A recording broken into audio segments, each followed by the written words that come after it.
Hi, Skindies. Hey. LA, there's like so much traffic in LA. You gotta entertain yourself. Usually I'm in the car like sleeping and Gerald's like driving like an hour or two back home. I think he would be driving 30 miles and it would take like an hour or two. 30 miles, more like 5 miles. Oh yeah, 5 miles. 5 miles. Yeah. If I get it, I'm popping it. Swear when I start to forget, you living inside of my head. She told me that you've been through a lot with me. LA traffic is actually crazy. Insane. Yeah, when I first moved here, I thought people were capping about the traffic. Some people just talk a little too much. I thought everybody was over exaggerating about the traffic in LA, but she's real and she's actually Kind of insane. she's actually kind of insane. Nobody ever over exaggerated. I thought it'd be a fun idea to play a new card game from We're Not Really Strangers. This is the couples edition. We both really bonded over playing We're Not Really Strangers when we first started talking. Yeah. I for surely know after playing that game we had a very solidified surface within our future relationship. That's the best way I can describe it. Yeah. I don't know. What do you think? Yeah, pretty much. It was like after that game that we were like, okay, hey, these feelings are actually like real. Like at the end of the game, they usually write some type of note. Yeah. And till this day, we both still have the note. It's actually in my wallet right now. Yeah. I think. I have mine in my like other wallet somewhere. Right. Oh, see it? Right here. Oh my god, I want to read it. Oh wait, Oh, no, no. this is a different one. But, That's the one with our goals, which we both reached. Yeah. So after you play We're Not Really Strangers, you always have to write like a note to the person you're playing with. So I wrote, I really like you, but I'm scared. But I'm hopeful that things will fall into place. I never want to be your distraction for your achievements. Or sorry, I can't read. I never want to be your distraction for you to achieve your goal.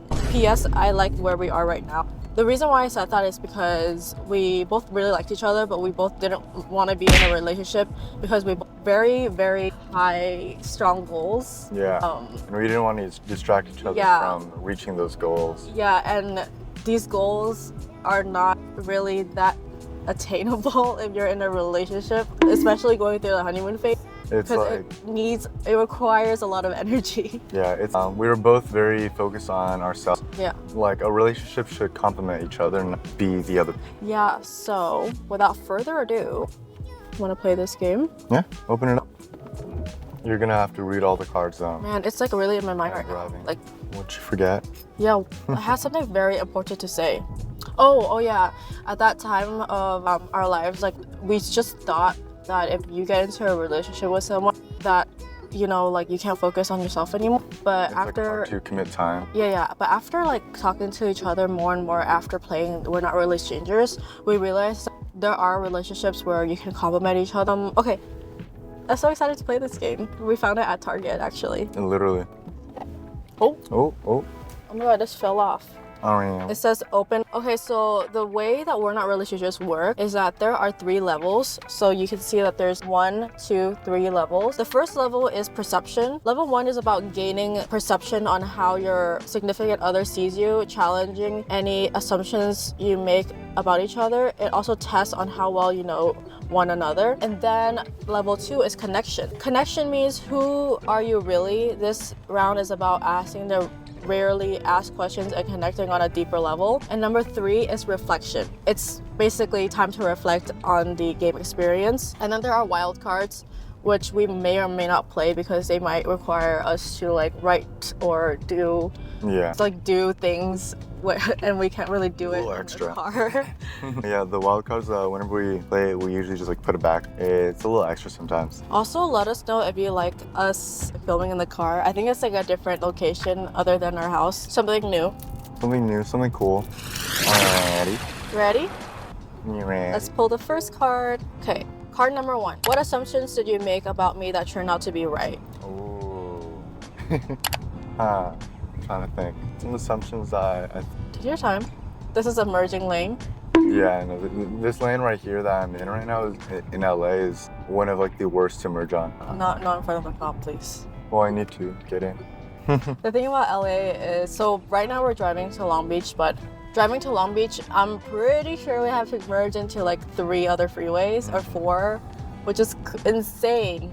Okay. Like, why is LA like this? I got it. One of my assumptions in the beginning was when you told me about your zodiac signs, one of them was your top 3 was one of them was Cancer. I'm a Cancer rising. And from that point, I knew that you were emotional, like some way, or you had an emotional side, more an empathetic side. When I met you initially, you were like, "No, I'm not like very empathetic." Blah blah blah. And I'm you not kept very denying. emotional. Yeah, but after getting to know you a lot more, you really are more of an empathetic person. You just don't show it. I think you're right. Some people show empathy in a different way. Yeah. For me, I don't show empathy with emotions. Or you don't show it like immediately. It's like No, I don't show it. I have a very monotone face, but I really do care.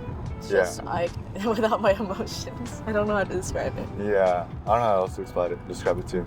Okay, I'm gonna read Gerald's card. What about me stood out to you physically? Gerald is actually really tall, and I don't really know much tall guys. So the first thing physically that stood out was his height. Yeah. Okay.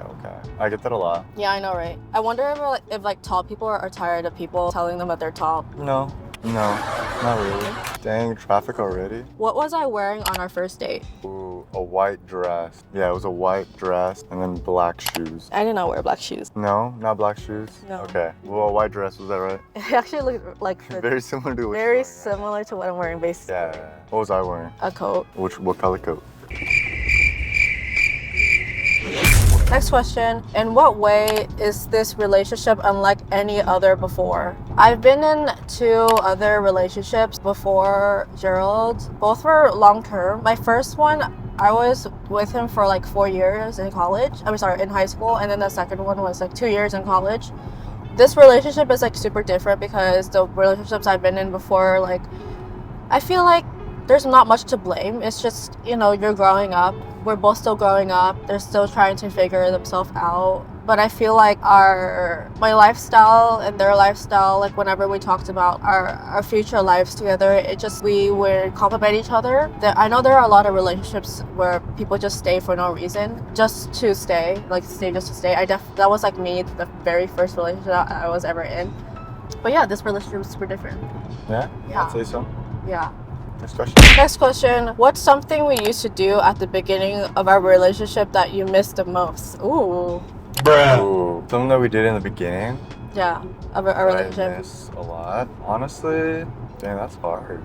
Maybe just chilling and eating like a charcuterie board. Oh my gosh. What is it called? Like by the pool and like eat charcuterie board. Oh, of your old apartment? Yeah, we ate a lot of charcuterie boards back then. We had like a little phase. Yeah, charcuterie board. Yeah, that was fun. For no reason. I guys, I just love eating cheese. Yeah. It's just so good.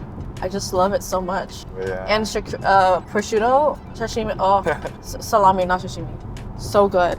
Okay, we could do that again. We don't have a pool anymore though. No, we can find a pool. Yeah. We'll go to the beach. Heck no. Okay, my question to answer. What's the hardest compromise you've had to make in this relationship? Oh. The hardest compromise? Very interesting. Do you have an idea? This is your question. I know. I don't know. Do you have any ideas? There's definitely compromise. I'm not saying we don't have compromises. Yeah. Oh, I just cannot think of one right now, actually. It's kind of hard to think right now. I know, right? Yeah. These are deep. Okay, Yeah. I'm gonna get my next card. How have I changed you for the better? So when I first met Gerald, he was a little cocky guy. Bruh. So cocky that I didn't see him in a romantic way just because he talked so highly of himself, which is not a bad thing. We love a confident guy, but for me, I'm very opposite of that, and I just don't really like people talking so highly about themselves. I don't know, we just had a lot of conversations about being humble. I think when you told me that, Oh yeah. Oh yeah. I don't see it as cockiness. It was just me being confident. Apparently, to other people, it might have be seen as cockiness. I kind of took a step back and was like, okay, maybe I shouldn't. You humbled me more. You definitely had people tell you that you're cocky, but it's the fact that the girl you're talking to also is telling you that you're cocky. Yeah. You're just oh, wait. No, let me Maybe I take a am step back. cocky. I was just more self-aware, I guess. Okay, yeah, now you're more Self-aware. self-aware. That's how I changed him for the better. Yeah. We're gonna go to level 3 now. Scared. Answer this one, right? Yeah. Yeah. Oh, Superpower of mine that perhaps I'm unaware of. you or me? Of me. You have this natural charm to attract people, even when you're not trying to. Yeah, I don't know how else to explain it. You just naturally attract people, like even if you're not trying at all, people just naturally come to you. Oh, that's so sweet. Yeah. For me to answer, finish the sentence. I'm proudest of you for being such a hard worker. I tell him like all the time these past 2 years. I hope people can see the work that he puts in. There's so many nights where I'm sleeping and he's staying up doing all-nighters for his brand, for me, and for people around him. Thank you. For you to answer, what could other couple learn from us? It's about complementing each other and integrating your guys' lifestyles together rather than having as a competition or being the same person. I feel like me and Wendy were both pretty different, but we have very similar mindsets, but also not just mindsets, also just like lifestyles as well. Really do help us kind of navigate our lives together. I also think communication and also being selfless with each Yeah. other is very important. A lot of people that I know are very selfish, and I just don't understand why they would be so selfish with their significant other, you know? For example, if they need help and they have the resources to help them, like why don't you help them? You know what I mean? Exactly. Yeah, I think that's just a little selfish to me. Last question. What most excites you about our future? Oh. I guess we can both answer this question. I'm very excited for the projects that we're going to be working on these next year or so. Next year. You want to open up about that? No, on a proper announcement. Okay. There are a lot of things that we're working on together. I feel like that's like a change in our relationship recently is that we have been working together more and more, which we find that it's actually very rewarding and nice to be working with each other. We're here at our destination. Fortunately, we're gonna have to end this video. It was really nice playing this game. I wish the next time I play this game we should just actually like sit down and play. Yeah. I'm so hungry. Please like, comment, and subscribe, and we'll see you in tomorrow's video. Bye. Peace.